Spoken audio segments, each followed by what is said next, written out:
ভারতের বিপক্ষে মাঠে না নামার সিদ্ধান্ত এখন পাকিস্তান ক্রিকেটকে ঠেলে দিয়েছে ইতিহাসের সবচেয়ে বড় আর্থিক ঝুঁকির দিকে। শুধু ম্যাচ বয়কট নয়, এতে কেটে যেতে পারে আইসিসি থেকে পাওয়া শত শত মিলিয়ন ডলার, জরিমানা, অর্থ আটকে রাখা, এমনকি চুক্তিভঙ্গের অভিযোগ সব মিলিয়ে পাকিস্তানের সামনে এখন কঠিন এক সমীকরণ। তাহলে কি শেষ পর্যন্ত পিছু হটবে পিসিবি, নাকি আরও বড় সংঘাতের দিকে যাচ্ছে বিশ্ব ক্রিকেট? পাকিস্তানকে নিয়ে আরও থাকছে বিস্তারিত প্রতিবেদনে। ভারতের বিপক্ষে নির্ধারিত টি-20 বিশ্বকাপের ম্যাচ না খেলার সিদ্ধান্ত পাকিস্তান ক্রিকেট বোর্ডকে ফেলতে পারে ভয়াবহ আর্থিক সংকটে।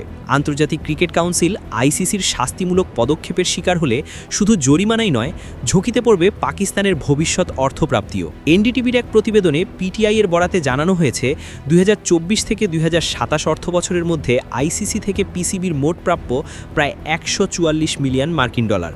গড়ে বছরে তারা পায় প্রায় ৩৮ মিলিয়ন ডলার। কিন্তু ভারতের বিপক্ষে ম্যাচ না খেললে এই অর্থের বড় একটি অংশ কেটে নেওয়ার ক্ষমতা রাখে আইসিসি। একটি সূত্র জানিয়েছে সম্ভাব্য শাস্তির পরিমাণ পাকিস্তানি মুদ্রায় প্রায় ৪০ বিলিয়ন রুপি, যা পিসিবির আর্থিক কাঠামোর জন্য মারাত্মক ধাক্কা হতে পারে। আইসিসি থেকে পাওয়া রাজস্বই মূলত পাকিস্তান ক্রিকেটের অবকাঠামো, ঘরোয়া ক্রিকেট ও আন্তর্জাতিক আয়োজন সচল রাখে। এই অর্থ কমে গেলে পুরো ব্যবস্থাই চাপে পড়ে যাবে।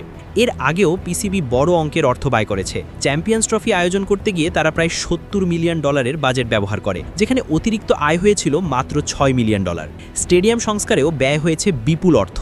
লাহোর, করাচি ও রাওয়ালপিন্ডির ৩টি স্টেডিয়াম উন্নয়নে খরচ হয়েছে প্রায় ১৮ বিলিয়ন রুপি। ভারত পাকিস্তান ম্যাচটি নিরপেক্ষ ভেন্যুয়ে দুবাইয়ে আয়োজনের সিদ্ধান্ত আসে বিসিসিআই, পিসিবি ও আইসিসির মধ্যে স্বাক্ষরিত এক চুক্তির মাধ্যমে। এর ফলে পাকিস্তান নিজের দেশে কেবল একটি ম্যাচ আয়োজনের সুযোগ পায়, যা প্রত্যাশিত আয়ের তুলনায় অনেক কম। সবচেয়ে বড় উদ্বেগের জায়গা হলো চলতি টি-20 বিশ্বকাপ ও আগামী ওয়ানডে বিশ্বকাপের অংশীদারি অর্থ এখনও পায়নি পিসিবি। আইসিসি চাইলে এখান থেকেই জরিমানার টাকা কেটে নিতে পারে, যা পিসিবির জন্য হবে সরাসরি আর্থিক আঘাত। আইসিসির সঙ্গে পার্টিসিপেটিং নেশনস এগ্রিমেন্টে স্বাক্ষর করেছে পিসিবি। এই চুক্তি অনুযায়ী বৈধ ফোর্স মেজর কারণ ছাড়া ম্যাচ না খেললে আইসিসি ও সম্প্রচারকারী প্রতিষ্ঠানগুলো ক্ষতিপূরণ দাবি করতে পারে।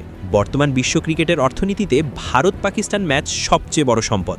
সম্প্রচার সত্ত্ব কিনতেই ব্রডকাস্টাররা ব্যয় করেছে প্রায় ৩ বিলিয়ন ডলার। শুধু একটি ভারত পাকিস্তান ম্যাচ থেকেই গড়ে আয় হয় ২৫০ মিলিয়ন ডলার বা তারও বেশি। ৪টি আইসিসি ইভেন্টে এই দুই দলের ৪টি ম্যাচ মিলিয়ে প্রায় ১ বিলিয়ন ডলার আয়ের নিশ্চয়তা থাকে। এই ম্যাচগুলো না হলে শুধু আইসিসিই নয়, ক্ষতিগ্রস্ত হবে সব সদস্য বোর্ডের রাজস্ব বণ্টনও। ফলে চাপ বাড়ছে পাকিস্তানের উপর। সব মিলিয়ে ভারতের বিপক্ষে ম্যাচ না খেলার সিদ্ধান্ত এখন আর শুধু রাজনৈতিক বা কৌশলগত বিষয় নয়, এটি রূপ নিয়েছে পাকিস্তান ক্রিকেটের অস্তিত্বের প্রশ্নে। এখন দেখার পালা পিসিবি শেষ পর্যন্ত নিজেদের অবস্থানে অনড় থাকে, নাকি হাজার কোটি টাকার ঝুঁকি এড়াতে সমঝোতার পথে হাঁটে।